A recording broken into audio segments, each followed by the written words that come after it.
Most people believe money problems are a self-control problem. If you could just be more disciplined, more consistent, more responsible, things would work out.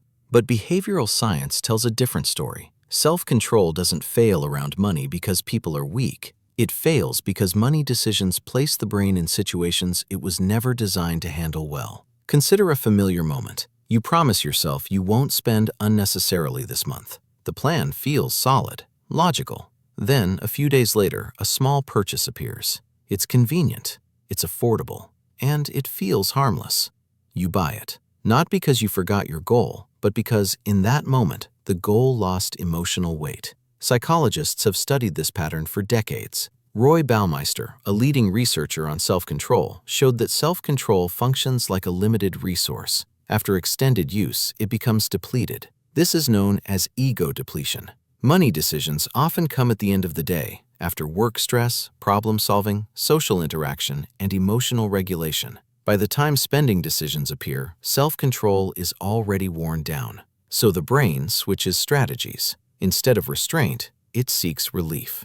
Behavioral economist Kahneman explains that when cognitive effort is high, the brain defaults to fast, automatic thinking. System 1 takes over. System 1 doesn't calculate long-term consequences. It reacts to comfort, convenience, and emotion. This is why spending feels easier when you're tired, why online purchases happen late at night, why just this once feels reasonable after a difficult day. Another reason self-control fails around money is abstraction. Money isn't concrete. When you spend cash, you feel loss immediately. But with cards, apps, and digital payments, the pain is delayed or softened. Research by economists Prelek and Duncan Simister showed that people are willing to pay significantly more when using credit cards than cash. The brain doesn't register spending as loss in real time. Without immediate feedback, self-control has nothing to work with. There's also the problem of constant exposure. Modern life surrounds us with spending cues,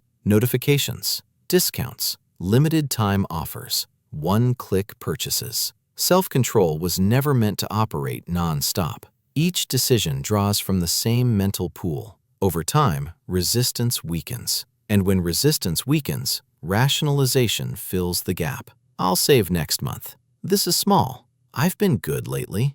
These aren't lies. They're coping mechanisms. The brain is trying to reduce discomfort while preserving self-image. Behavioral economists call this present bias, the tendency to favor immediate comfort over future benefit. The future feels distant. The present feels demanding. So self-control loses. This is why people with strong financial outcomes don't rely on self-control alone. They rely on structure. They automate savings so no decision is required. They reduce friction for good choices and increase friction for bad ones. They limit exposure instead of testing willpower. In other words, they stop asking the brain to fight itself. Self-control works best when it's used sparingly. Money systems work best when they don't require it at all. The real lesson isn't to try harder. It's to design environments where trying isn't necessary. Because self-control doesn't fail around money due to lack of discipline. It fails because money decisions quietly exhaust the mind. And once you understand that, the solution shifts from personal blame to psychological design.